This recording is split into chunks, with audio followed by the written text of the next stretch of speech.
Welcome to Brunch, the daily morning show where we talk about the latest topics in pop culture. I'm Brittany Jones-Cooper. I'm Shannon Coffey. I'm Allie Colbert. I'm Lucas Tim. Hi, everyone. Hi. Today we're going to talk about a Disneyland brawl that's going viral, celebs that have joined in on the bottle cap challenge craze, and what's next for the U.S. women's national soccer team. Plus, singer, songwriter, and Backstreet Boy Howie D joins the table. But first... Oh, yeah, we have a packed house for Howie D. This is so exciting. But first, we're going to talk about season 3 of Stranger Things because it's breaking records. Netflix reports that around 40 million household accounts have been watching the show since its global launch on July 4th. Wow, 40 million household accounts. That means like 3 trillion people. That is true. Clap your hands if you watch Stranger Things, yeah? All right. It seems to me to be like one of the most popular shows in recent history. I feel like so many people watch it. Well, And you're right. Yeah. According to Netflix, I am right. Yeah, like, I think they said 18 million people have watched the season completely through. I'm one of those 18. But I think Stranger Things is so interesting because it appeals to such a diverse group of people where like people who lived through the 80s have this nostalgia feeling for it. And then my younger cousin who's 11 loves it as well because it's a predominantly kid-driven show. I think it's really good. I mean, season 1 was so spectacular and so original. I think it was really hard for them to come back as strong. And season 2 was good. I thought season 3 changed it up, definitely expanded the world. I don't know if you guys have watched it, but there are evil Russians involved. Yeah. So they're hitting it all. It's very relevant too because we have evil Russians involved today. Was so, season 2 good? I think season 2 was good. I think it was good because it dealt with possession. I think each season deals with a different type of horror. Have they all lived up to that first season though? As much as a show that's so high concept can. It's hard to live up to really the first hard. season when it's that dynamic. And the the Duffer Brothers are so amazing, and this show is such a labor of love for them. And like, it was one of those things where like Netflix was like, yeah, we'll give you let's go for it. Let's do it. Let's take the risk because no other network, literally every other major network said no to them. And Netflix was like, let's do this. But I also love when a show does get a 3rd season because it gives them time to grow. It gives them time to get a bigger budget. And so I don't watch the show, but what I've heard about this 3rd season is that the budget is so big. Everything is just like extra beautiful and they can properly bring in extras and like it just feels more like well done. Yeah, Billy's hairpiece is definitely a lot better than it was last season because it was like kind of wispy and thin, and now he has like thick curls, so I can tell the budget is up. Agreed. The wigs are better this season, and there's a whole scene where listen, not spoiler 11. Because it's 1985, like Material Girl's playing in the background, 11 is doing a shopping spree, and it's like a really actually fun scene. Like, there's a lot of lighthearted moments too, and that was a good one because 11 has gone through a lot of shit, so now she's trying to be like a normal girl, and then the Material Girl's playing, like she's trying on different like shoulder pad dress, like this is really fun. Are the kids starting to get old and puberty is? Oh, for sure. Their voices have dropped. They're hitting it hard. Mike's a giant. Like there's so Which many. one's Mike? But they're still so young. 11. Yeah, they're still so young. Like I heard so many people complaining like they grew so fast, and then I watched the show and I'm like they're still babies. They're still really cute, and it's fun to see them start off like just kind of hanging out at a mall and not having to worry about like underground monsters killing them, which is like refreshing because we haven't really seen them like be like kids yet. Right. So now seeing them just like go shopping is awesome. I agree. Some say the season starts a slow start, but I disagree. I think it sets the stage and allows them to be like, oh, they're like normal kids dealing with this normal stuff in the 80s. The mall culture is big, like all. That's just when kids start getting kidnapped in malls. Yeah, exactly.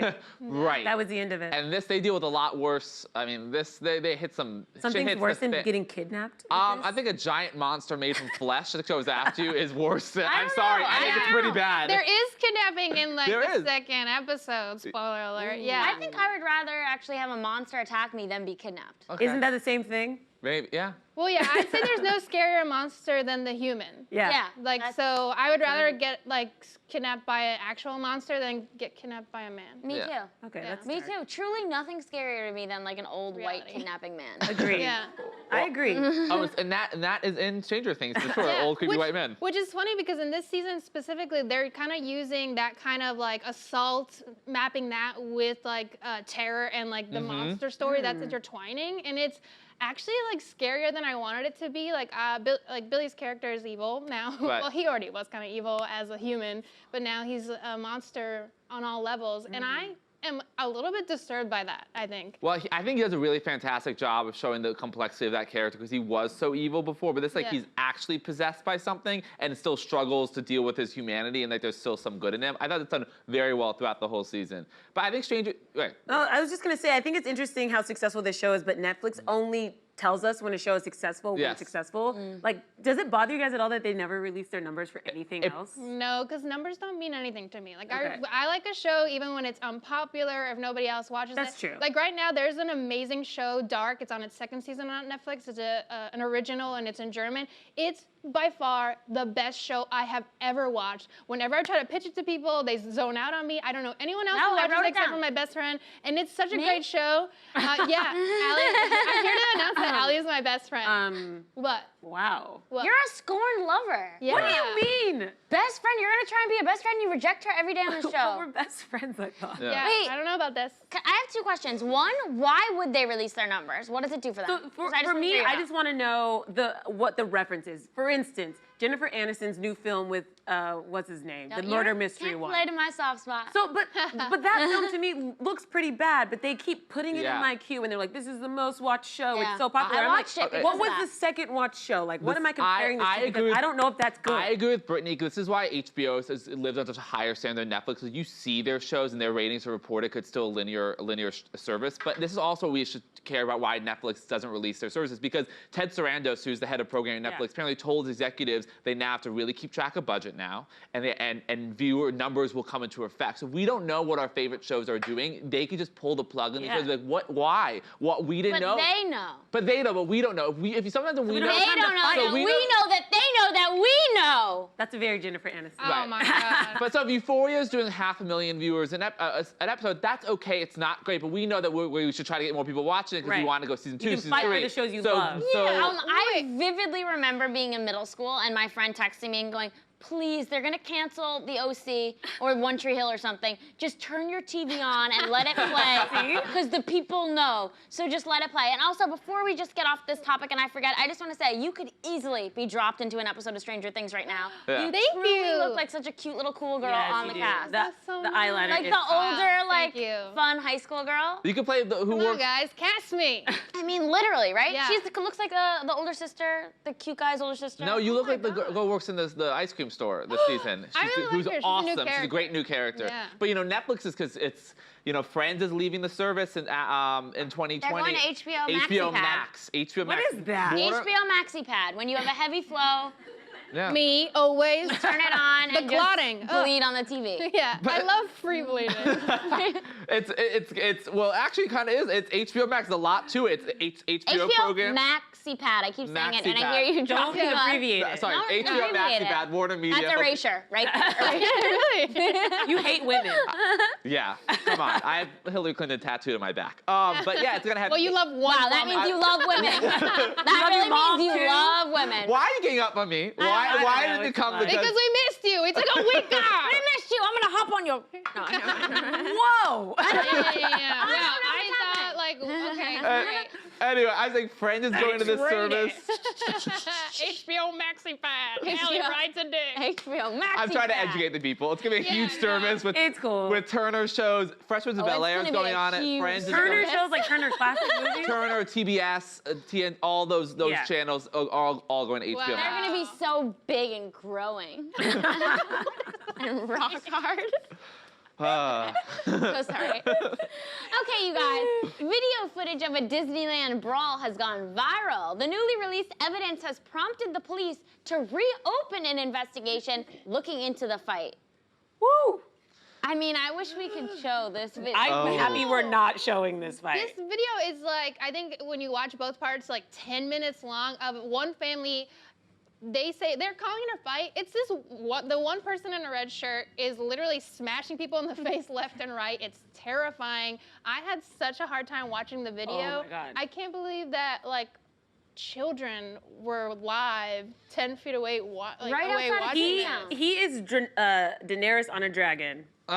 Just fucking going after everybody. Like, it was so hard to watch. Yeah. And what's amazing to me, though, is like the janitor, the Disneyland janitor was like the Yeah. first guy to jump in there and like put his body in between and stayed there consistently trying. Like, other guys jumped in to try to stop, but like that Right. janitor Yeah. was And first Yeah. response. Where was and a security? theme park full of guys dressed as princes and heroes and stormtroopers. Where the fuck were they to Right? stop this fight? Yeah, I this feel is like Lilo crazy. and Stitch jumped in before any of the guys Yeah. did. It's like, what the hell? I Shouldn't there know. be more people around? Yes. There should definitely be more security, I think. I've never Yeah. seen a fight at Disney World. I mean, Or we- Disneyland. Either. I fought with my family members at a theme Oh, park. yeah, They're waiting in line. It's hot. People want Arguments. arguments, Yeah. Arguments. not physical fights. This man literally punches women in the face, like Repeatedly. Yeah, repeatedly. Drags one woman by her hair, and the worst part is that the police say that when the family was taken in for questioning, none of them cooperated. So all of these women were on this man's side, allowed him to do this like abuse, Right. and honestly, thank God for the video because now he can actually have charges pressed against him because too many, situations of domestic violence lead with people ending in silence, and then Yeah. we're lucky they're alive. Oh, Yeah. absolutely. It was vulgar. It was ridiculous. But I think it does shed a light on how tense places like this can be and how it breeds like this weird. No, I don't think this was no. Disneyland's fault. No, If this is what's happening at Disneyland, this person is beating people left and right. He's probably beating all the children in his family. Like, I do not want to blame this on an amusement park. Like, No, this is I'm just violence more that I've never seen. transitioning into like when your family is in these tight situations with tents and it's like a long day and people are hungry and it's hot and you're in line. No, Brittany, come on. Yeah, no. They're like really abusing each other. Okay, I was Yeah. just trying to expand the story to another topic so we can stop Yeah. talking about this family. Yeah, no, I get what Brittany was going for. Yeah, I'm like, this is like a horrible. You could just say, let's talk about Disneyland instead. But let's, like, The I thing just is, want to be like, let's because make of this this seem fight, like it's Disneyland's the fault. lines went down so much around it. So it's a great time to like just cut the lines. Yeah. Yeah, that's great. Yeah. Because no one was. Yeah. But like, listen, this happens to most families, like Brittany said. Yeah. That is not what I said. I was trying to make a hard right turn. So there are. So this gets me to I think amusement park etiquette. We don't want to start physical fights is one of them. But I often think of people with different etiquette stuff that comes in. You're with a lot of other people, and there's littering, there's cutting the line. If you're oh my God, guys wear tank tops and they're sweating and they're in the line. Oh, that happens a lot. Ever happened to you when some guy leans on you? Yeah, I'm armpit level. Yeah, Yeah, oh, you you're- really are. I'm aware. Yeah. I'm right there. That's terrible. Always, me in the pit. You in the pit. Yeah. Oh, also sad. The earthquake in California. People were at Disneyland, like on the rides. I think that is, first of all, to all the people who had suffered this earthquake, Right. is horrible. 7.1. And the thousands of aftershocks that are Oh, continuing absolutely, and will continue it's to for a terrible. while. And but especially I would be petrified. It makes the rides like twice as scary. Yeah, it does. I mean, it does make them twice as scary. I would be petrified being on Yeah. a ride and an earthquake happens. That's something I did not even think about. And then I read that article and I was like, oh my gosh, that must have been terrifying. But also kudos to theme parks for there being no damage. Like they obviously are prepared for the biggest earthquake in history. Like nothing happened to the roller coasters. It's kinda crazy they're Yeah. prepared for the biggest earthquake in history, but like they can't like clean a bathroom. Right. Because again, gross. humans are the worst. Yeah, I mean, everyone with their turkey legs at Disney. Have you ever had one of those? Yeah. Right. Oh. I always see people with them. They smell good, but I'm too afraid to get one. My favorite thing is when you see adults dressed as like characters. Like I remember I was at the Universal in Orlando and I saw a adult couple wearing Thing 1 and Thing 2 shirts, like Yeah. without any irony. I was like, huh. But you know what? Congrats. Kudos to them. They can do that. They can embrace the magic. Yeah. Right? I had an ex-boyfriend who went on to get married at Disney World, I think. And I was like, that's why we didn't work out. You know what I mean? We were love never Disney. going to be on the same page if he's getting married with Minnie and Mickey on either side of him. But I was Some like, people love it. It's crazy. they do. I'm just saying Yeah. that. And on that note, oh no, you think? Oh, well, I was just gonna say, like, so many people sort of like talk about Disney World as like an affordable, fun option, but like it is not that affordable. No, so expensive. It's like really expensive. It's only affordable if you live there and you get a yearly pass for the off season. Yeah. Then it's affordable because you can go pretty much like all the time, and it becomes like But cheaper. and they Yeah. make it the perks when you stay in the hotels, you buy these packages to cut the line stuff. But I was thinking of like the whole immersive experience, like with wedding stuff. They just opened the Star Wars park or whatever, and a big part of that is like it's very immersive, and there's like an app you download, and you play the game, and also like talk to the staff people who are stormtroopers, who are bar owners, whatever, and it's like a really actually kind of maybe a new way theme parks are going to be, where it's like live action sort of fan fiction remake. Kind of like Harry Potter World. Kind of Harry Potter World, which is, you talk to the people, you get your wand, it's a beautiful experience, you cry when the music plays like I do. You want to know a fun theme park experience I had? Dollywood. Have you guys ever been to I Dollywood? want to go. I haven't been. Guys, it's low-key Wait, really... where is that? It's in Pigeon Forge, Tennessee. It's Dolly Parton's theme park, and it's like super American, but the rides are actually legit, and it's way cheaper than Disney World. What are the rides? They just have good roller coasters. Like, they they're do. actually decent roller coasters, which I was not expecting. And I was like, oh, these are fantastic. It was way cheaper. There's like a whole room with bald eagles. If you love America, it's fantastic. Oh, that's odd. We're- Whole room with bald eagles. It's in Tennessee. Well, we're gonna go to Dollyland, right? Yeah. Dollywood. Dollywood, sorry, apologies. Jesus Dollywood, Christ. Dollywood. Just said it. Get it? Yeah. It's like Hollywood. It's, you know what? It's tough for some people. It's tough. It's tough. I'm stupid. Remember? The bottle cap challenge is the latest craze to take over social media. Celebrities have embraced the trend, including Kendall Jenner, whose bikini video on a jet ski has gone viral, and Mariah Carey, who knocked it out of the park. Take a look.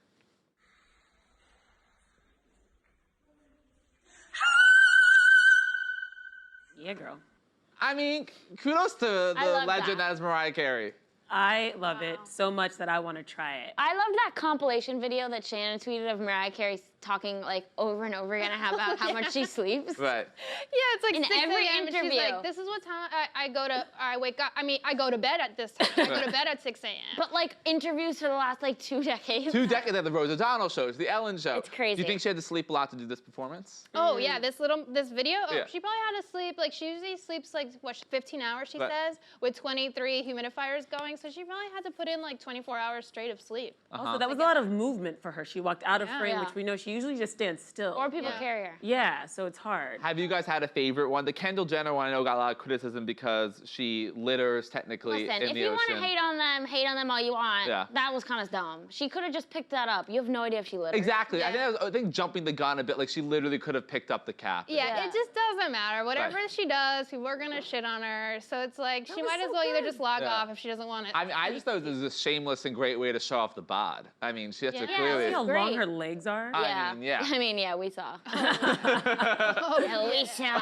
I also want to point out that for me, this whole thing started with John Mayer. Did anybody else see Yeah. his? no. So I thought he started it, but it actually came from like the MMA world. So this MMA guy, Max Holloway, challenged John Mayer, and then I feel like once he did it, kind of like I thought Jason Statham did it. he did it too, Okay. but like in my world, I'm saying that's where it started. Right. But it came from the MMA world originally. I just love all the people who started to do the bottle cap challenge with their genitalia. Like the guy who has the really long sack of balls. Have you He seen like it? swung them. I'll send it to you. Like find me on Twitter. I'll DM it to you. She will DM it to you. She Yeah. did. She It's DM'd us. really Guys, upsetting. he Yeah. needs medical I attention. was concerned. That's my concern. No, if they His are ball sack goes out to here. Guys, Stretches out like gum. if they are real, Gum. if they are real and not some fake I thought attachment, ball sacks Yeah. hang about this level. That's they're what I supposed thought. to. like this His long. scrotum was at least no, 12 I am inches, guys. seriously concerned. No, was it the concerned. scrotum or was it also just kind of like What's the the tail? whole thing? It was- No. Well, it's like the actual testicles were really tiny, but then it was all this extra skin. What but that's was how he that? was able to be Yeah. like,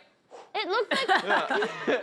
But it swung like that. Like it was yeah, like I a. was like, Have you ever ordered Pad CU? Yes. Oh, yeah. It looks like those flat rice noodles, kind of holding some. But Yes. for me, it looked like Laffy Taffy when you stretch it out. That What are Laffy those? Taffy. What are Look those at that things Laffy you? Taffy. What? Like, wait, Oh, those that's like things you swing and throw at Oh, people. yeah, Like yeah. that Ball It's like thing. ball thing. Like whoosh, and it Numb slaps cups? on your numb. Maybe they're. Yeah, and they go around your neck. That's what it Oh, looks that's like. what, it what looked if like. someone tried to choke you out with their bag? But he could. He could. It was disturbing. Slow-mo?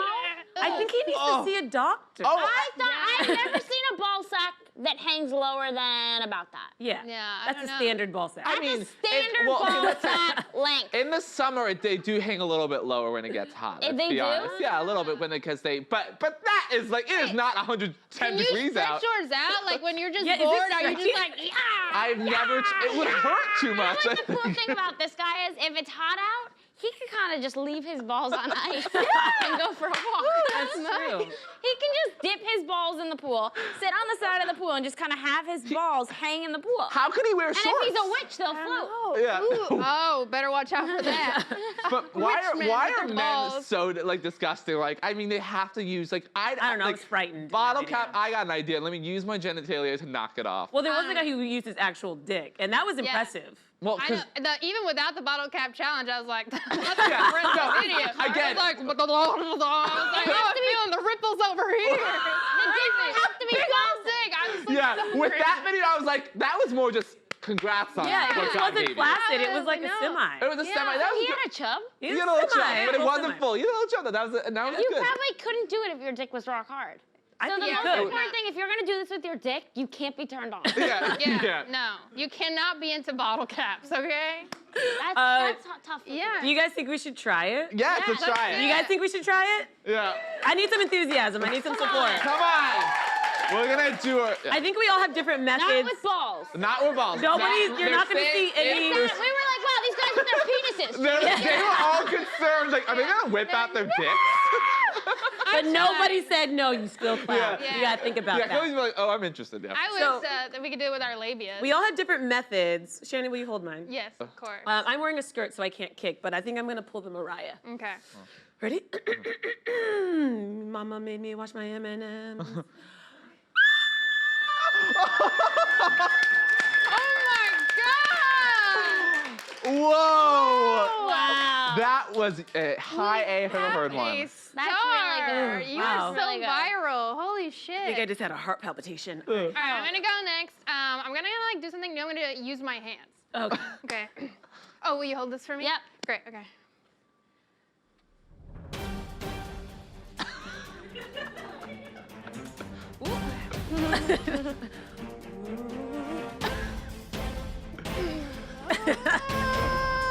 I'm just squeezing now. You can do it, Shannon. Okay.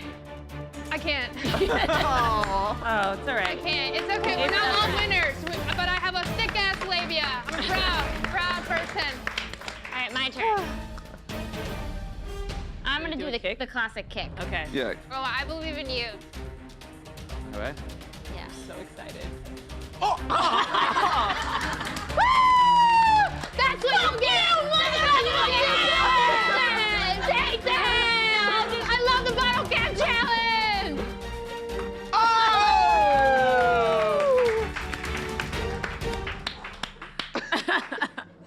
God, the All right, juice I Lucas. take on the show. Lucas, what's your I- approach? In honor of Stranger Things, I'm going to use my telekinesis. You're lazy. The lights. The lights. Oh no.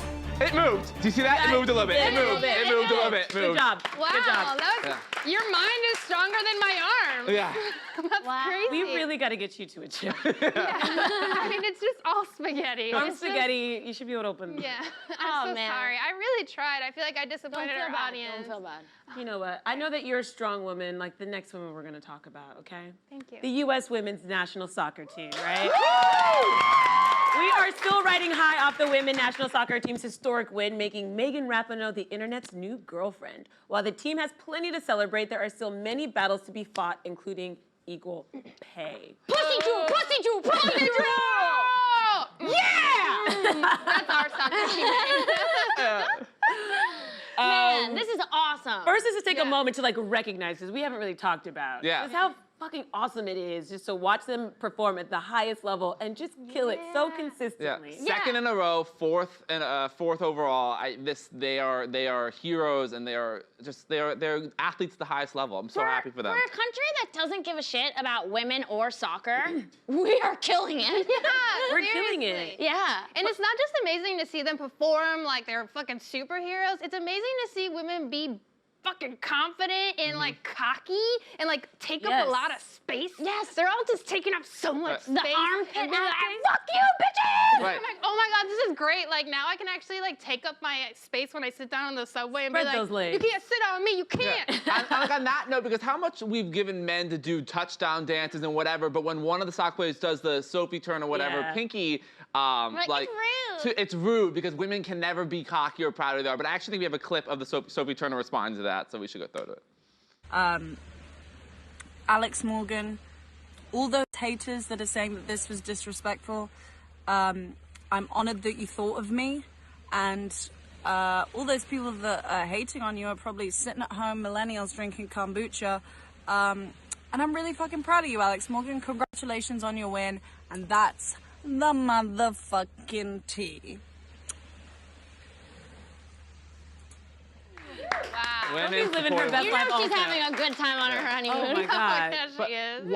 I think why Megan has like hit such a chord is because clearly equal pay is a problem in this country. Women make on the average 80 cents on the dollar. But in soccer, and I'm not surprised, I'm not a huge sports guy, but it's unbelievable how much men make more than women. And especially when it comes to the World Cup, like men can make a total of over $1 million while women can only get like 200,000 per player. But isn't it like for Insane. qualifying, men will get like 500,000, women get 50,000 per player. And the Right. World Cup ratings for the women's soccer top the men's Always. World Cup. It's just like there's so many ways around this, and I know people always come back at you, but advertisers and sponsorships and whatever. Okay, well then let's look at the percentage of revenue. What are the men getting versus what are women getting? Because they're definitely not equal. So let's start there, and then let's also address like there is such disparity, and we've spoken about this. They have the power to change this. Clearly, it's popular. If more advertisers, if more money is put into it, people will start watching this, and clearly they want to. Nike has just said that the women's jerseys are the top selling jerseys. There is money to be made. You just need brands to be a little more bold and to look to the future and not just be stuck where we are. If we look at soccer as a sport, women in the U.S. are the ones who changed the game. What's her name? Chastain and Mia Hamm back in the 90s. That is why so many of my friends started playing soccer. That's why so many of these women started playing soccer. That has been a strong sport. That has been a strong trend that will continue. So it's smart for advertisers to get on the train. Like, why haven't they gotten on it already? Yeah. That's so true. The only thing I know about soccer before this was that photo of Mia Hamm when she got her goal and Brandy she was Chastain. like took off her That was shirt. Brandy Chastain, yeah. Oh, really? Yeah. Oh, I thought that was Or Mia Bend Hamm. It Like Beckham. What a Yeah. great movie. Yeah, that was a girl. Yeah. But Keira also, Knightley. Yeah. what's happening though too, because clearly the fight for equal pay is happening. Like I don't know if you guys like Joe Manchin. Joe Manchin is the most conservative Democrat in the Senate probably. He just proposed a bill saying he will refuse. We should not allow federal funding of the men's World Cup. It's going to happen in America in 2026 if the FIFA doesn't fix the equal pay discrepancy or whatever. So I think if Joe Manchin is going for this, I mean there is a movement behind this, and you know. I can't believe he made his last name Mansion.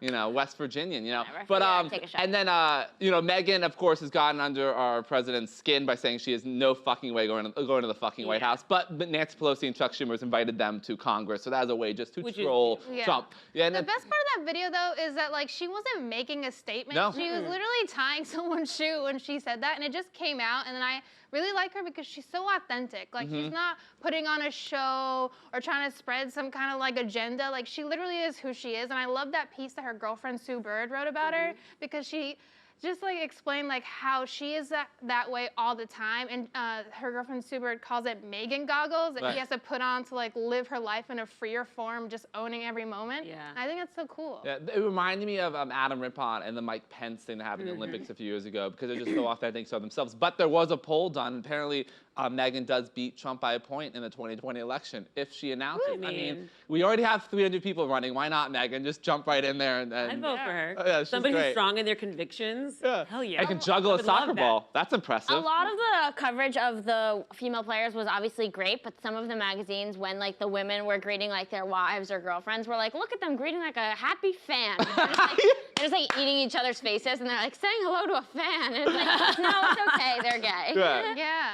It's I weird. totally missed that. The whole coverage around this has been weird, but also I think we should make a point too. They do not deserve equal pay just because our men's team is bad. That's not the point of this. Like women don't deserve equal pay because men are terrible. Because some men are great, and women deserve equal pay because they're equal people. Like that's a fundamental argument to this. I think needs to be. Realistically, the men should be paid less and the women should be paid more. Maybe nobody should be making that, but like let's equal it out. Fuck. Right. It should not be $500,000 to $50,000 for players that go to the World Cup. That is insane. And That I is don't know, disrespectful. I'm That's just a dumb embarrassing for our lady. country.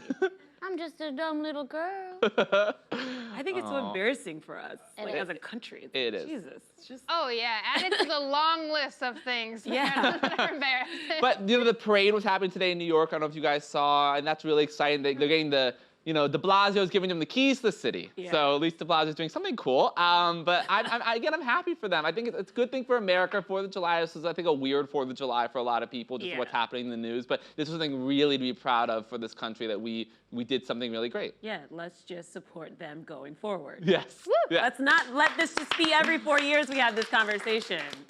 Let's just do something about it. Let's do it. And now it's time for today's guest. You know Howie D from his legendary boy band, the Backstreet Boys, but today he's here to talk about his new family album. Which One Am I is a collection of songs and musical reflections of Howie's childhood. Here to tell us more is Howie D.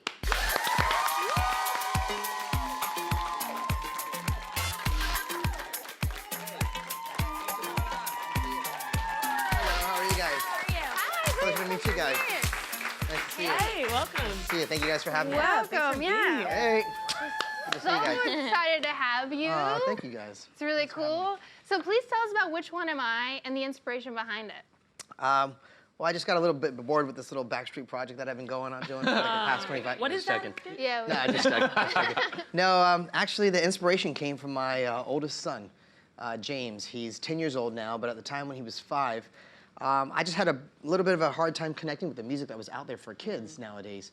And it was kind of crazy because I was like, I don't understand this. I'm like, there's so many great movies. There's like, Toy Story, Wreck-It Ralph, The Minions, all these great, like, cool, animated movies that adults and kids could watch. And I found the connection there, but I just couldn't find it with music. And then one day I was looking at our audience, and I noticed all these amazing fans out here that have grown up with us, that were teenagers many years ago, that have now grown up, like I said, having kids of their own, bringing their kids to our shows. And I was like, why can't there be other music besides Backstreet Boys that adults and kids can listen to and enjoy and create a family bonding experience? And so it's been a great project. Actually, it's loosely based around my life. I've gotten together with some great writers out here, a guy named Tor Hyam and Lisa St. Lou, and we kind of just dug into my experiences as a kid growing up and thought that they were still relatable to kids nowadays. Everything from like worrying to being shy to being height challenged to being in my sister's shadow to even one of the first singles is a song called No Hablo Español, which was a situation as a kid that I grew up with, just being in a multiracial family. My mother being Hispanic and my dad being Irish, Scottish American. And me always struggling with my identity, trying to figure out where I fit in because people would look at me and obviously I don't look exactly the most Scottish Irish here. I got more of the Latin blend here and people would automatically just start speaking to me in Spanish. And I just didn't, my parents never taught me Spanish as a little kid. I was of that generation where they were trying to, not have the kids have the accents, be more Americanized. And so I really quickly learned how to say no hablo español, which means I don't speak Spanish. And so it's just a very lighthearted, campy record that's as well as actually inspired us to make a musical out of it that I'll be performing in and premiering next year in Omaha, Nebraska at a children's theater called the Rose Theater. And so it's just been a nice little fun side projects that's kind of taken up the last 5 years of my life outside of Backstreet Boys time. I love that. Yeah, I was listening to No Hablo Español, and it's so cool because I knew you were Puerto Rican because, you were like the Latin lover of the Backstreet Boys, but I didn't know. Thank you. I didn't know you were Irish Puerto Rican, and I'm exactly that. I'm also Irish Puerto Rican. So when I was listening to that song, I was like, wow, this is like representation for me. Yeah. Right on. Exactly right me. on. So I thought it was so cool. And did you grow up speaking Spanish? I did. I grew up in Puerto Rico, so I you're was lucky. like bilingual, Okay. Good for so you. I could say more than no hablo español. But I was going to say you have a good accent. Yeah. You got me there on that one. I can teach you a couple other phrases backstage. I'll help you out Cool. so you can I have got a time. couple extra tracks on the next album, Right on, which I'm right on. already looking forward to. Thank So you. yeah, your kids and being a dad inspired this. So do you think there's like opportunities? I don't know. I haven't heard like the rest of the tracks, but do you think your kids will be singing with you and performing? Well, actually, my oldest son, James, has gotten the bug. He's a performer himself. At a young age, he started wanting to get in, following daddy's footsteps, doing musicals. He's got his own YouTube page, James the Great. He's got his own followers, fan James the clubs, and Great. everything. Look, they're like, And, they followed already. He loves that. Thank you very much. But he actually he's in the video of the No Hablo Español. He plays a little Howie, and I have my mom in the video who plays Abuela. But he's definitely got the bug. I would support him and my youngest son, who my youngest son I don't think has any interest. He watches daddy's concerts in about 15 minutes. He's ready to go back to the tablets and go hang out and do other things. But I would support them in doing whatever they want to do. Yeah. How was it like working with your mother and your son in your music video? Was it easy? Were they talk back? Were they divas? So cute. Nah, they were just, it's so cute because my son, I was really, truly like coaching him and guiding him.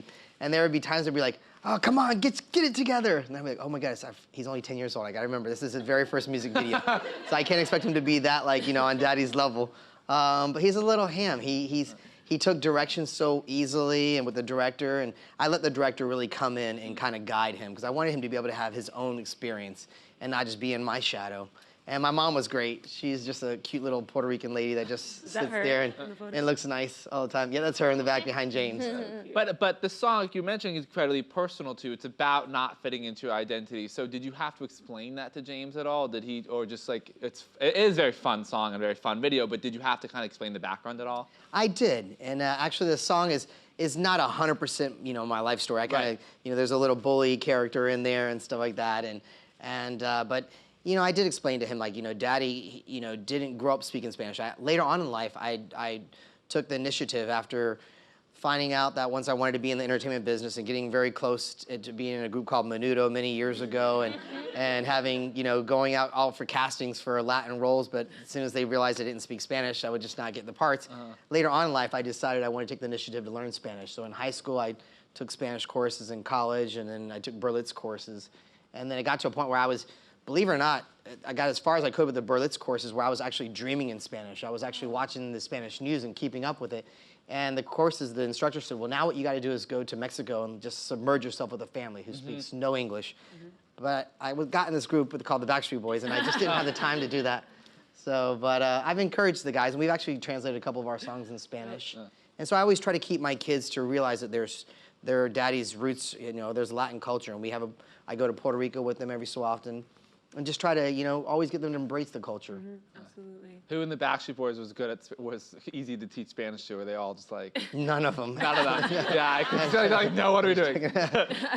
You know, actually, it's when we translate our songs, we just would break it down in phonetics. Right. So actually, we could sing in German, Italian, Japanese, whatever it may be. That's why you guys are global superstars. But thank you. you also have another single, the Me I Meant to Be, which I really love this because I think it's really important for people today to think about. It's like, you know, finding your true self, loving who you are. Can you tell us about that song? Yeah, actually, the Me I'm Meant to Be, as I was saying a little bit earlier, the CD actually, as we were writing it, within the first couple months and we recorded it, we realized that we had more than just a CD here. We realized it was a bigger story that needed to be told, and so we decided to make a musical out of it.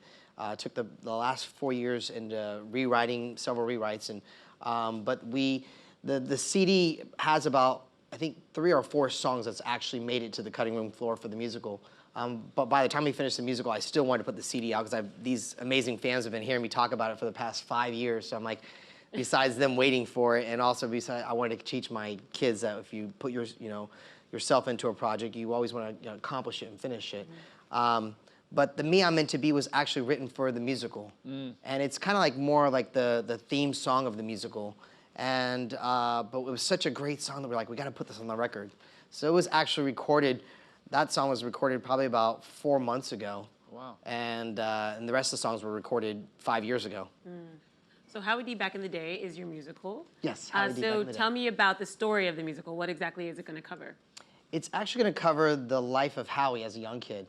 It kind of starts off in present day time, and believe it or not, I'm kind of shy. I'm at a, without giving too much of the story away, I'm actually receiving an award at my school, alumni award, but I'm actually quite shy, and I have like almost like a panic attack about wanting to go out there and receive this. And the gentleman that's giving me, he's like, I don't understand, you perform in several thousands of people.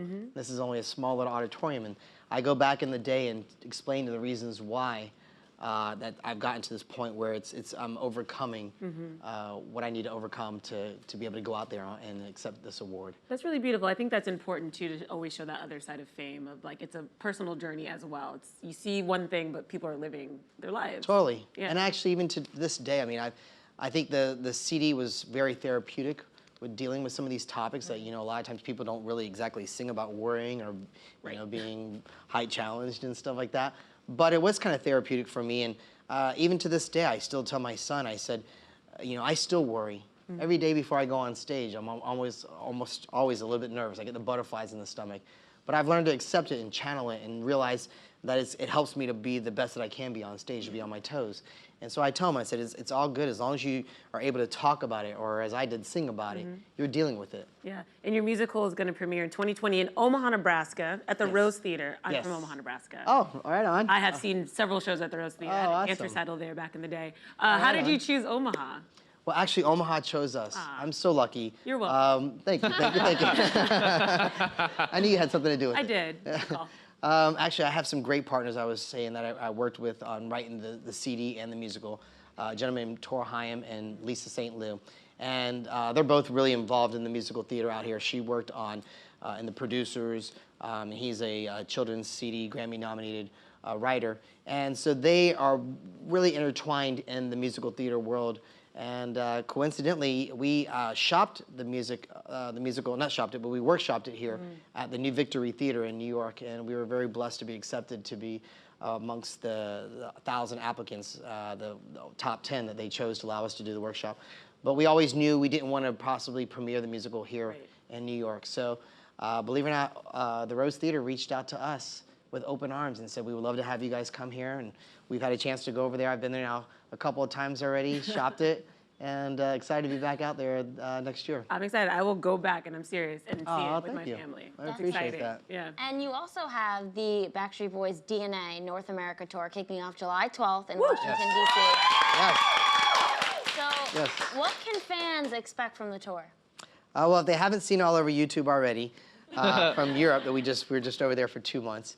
It's a show that I'm very proud of. We put this show together kind of in a crazy schedule because we just finished a 2-year residency in Vegas. We were performing over there at the Planet Hollywood Zappos Theater. And so we were in a little bit of a schedule challenge, but we pulled it together. This show literally came together, pieced up like a week here, 2 weeks here, a week here. Within a month, we pulled this show together. And it's an amazing show. The design, the stage, everything, the production is just on top notch. And we're taking our fans a trip down memory lane with all the hits from the past 26 years. Wow. And I'm curious, when you're in a band like Backstreet Boys, iconic, and you're creating a set list, and you want to give people, everyone has their favorites, and you also want to show them some new stuff, how do you form your set list for these shows? Well, we all put some boxing gloves on when we get backstage. No, it is a challenge because, knock on wood, we've been blessed to have an amazing catalog that could go on for a 3-hour show if we wanted to play all those songs out. Right.